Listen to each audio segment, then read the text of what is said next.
guys about the chicken coop. Welcome to Little Red Homestead YouTube channel. Got some pallets from the wood pellets that came in. Those are going to be the floor and the base of the chicken coop. Previous blog post I discussed a 4x8 chicken coop, but I don't think that's going to be the right size. The chickens will be spending a lot of time outside doing chicken stuff. So we're going to go with a 4x6. In order to do that, I've got to get this halved off at 2 feet. And we're going to merge it with another pallet to create the base. So 2 feet comes to the middle of this board here. So this board is going to have to come off. Cut off and then we'll cut down through. Okay, with that board out of the way, we can make the cuts down through. A little crowbar is extremely handy for pallets. The value of that can't be understated. Find my tools that I'm looking for on my belt. We'll continue. So the first thing here is take out your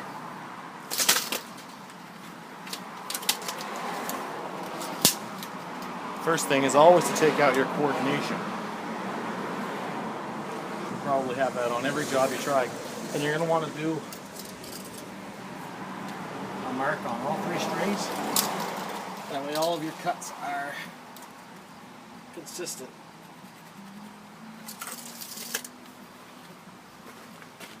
The next bit here is just a simple Swanson speed square. If you don't have one of these, you really need to get one. That's going to go right across here. Across the line and just line in all 3 of these.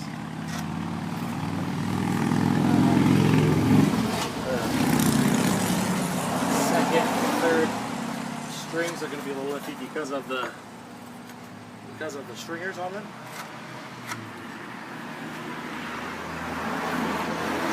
If you have a chalk line, you can probably use that. It might be a little unwieldy. The next bit here, we're going to use a simple handsaw, mostly because I don't want to reroute cords and plug stuff in. And I think it's just a little bit better way to do stuff. Connects you to the work more. Okay, so now that's cut in half. The next bit is to replace the stringer that was taken off.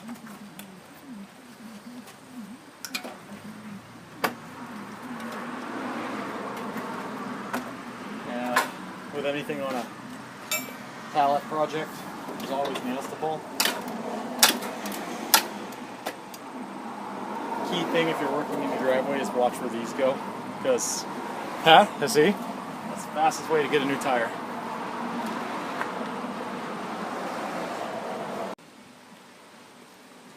So, with the stringer reattached, now we can go ahead and join this to a full-size pallet. That'll give that 4x6 floor that we're looking for. Before the 2 pallets can be joined, we have to take a piece of 2x4, which is going to be the backbone for joining them together. This is a scrap piece.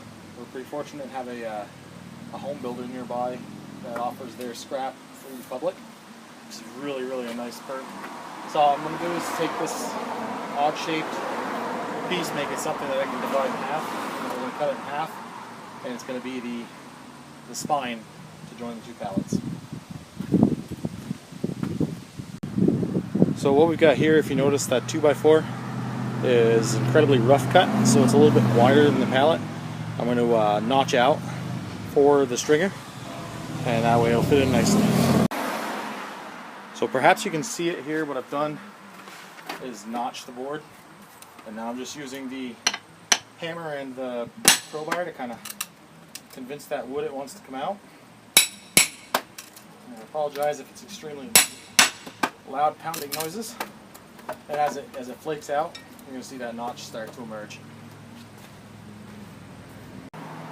What I've got now is a notch, and what you want to be careful if you try this is is this here. You want to take your time and go slow. I probably should have cut that down a little further, but this is underneath the floor of a chicken coop, so it's not exactly fine carpentry. So that top should now fit in here nicely. So the notch was fancy, but in the end I would have had to carve in 1, 2, 3, 4 more notches to make it fit. So in the interest of getting this going, all I've done is taken a crowbar here and gone down the front and just split off the extra 2x4 that I didn't need. Should fit like a dream now. Alright, another round of trouble here. The 2x4s themselves that were actually factory sized 2x4s are coming in smaller than the stringers here on the pallets. So I'm going to have to break those down as well.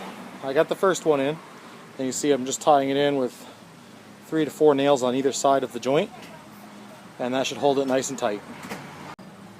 Alright, I retried the notching theory, only I notched it for those bottom 2 boards here instead of all the ones across the top. It worked out much easier and much faster.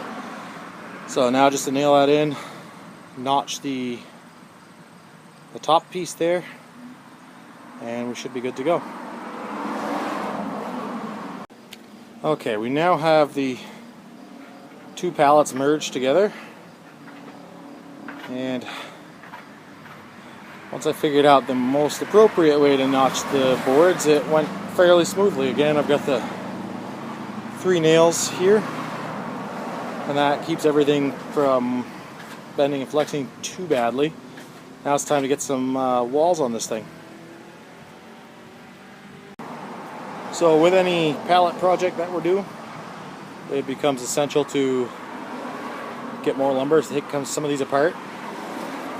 So the next little bit is going to be stripping these down to facilitate a floor and some walls.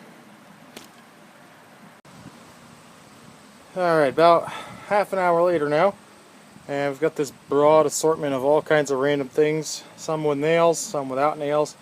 The other thing that's important too is I've gone through and just raked up the work area really quick. That's kind of important. You don't want to be finding nails with your feet. The next stop here is flip this up, and we need to install the stilts and wheels because it is going to be a mobile chicken coop. That way I can employ it in the front yard and the backyard, or pretty much wherever the chickens are needed at the time. That way they do not run stale. So yeah, enormous amount of wood, all free. It's not grade A choice pure lumber, but it's the right price and it works wonderfully. So what we've got now is bicycle tires I salvaged from an old stroller with the axle.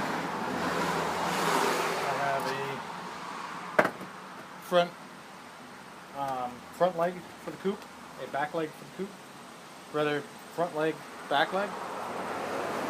Yeah, and on the front leg versus the back leg here, I've cut the difference to reflect the diameter of the wheel.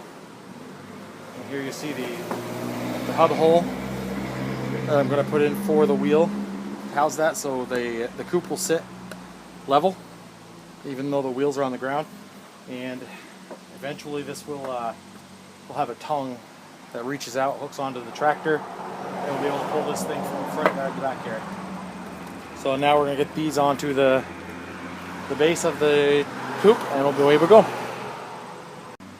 Now here's what we've ended up with. I've put a hole in the board just about the size of the axle and just gently tapped it through until it almost touches that brake there, you see. And I'm going to go and put some washers on this end here and a pin. I don't have those right now, but this is solid enough to hold so we can continue construction. So there's the wheels. Alright, here we have it. This is the firm base of the chicken house. I've got the wheels on, the stilts up front. It does roll nicely. I think it'll be easily towed by the tractor with no sweat. So with that out of the way, it's time to put on some flooring add some walls, maybe a roof, and we'll go from there.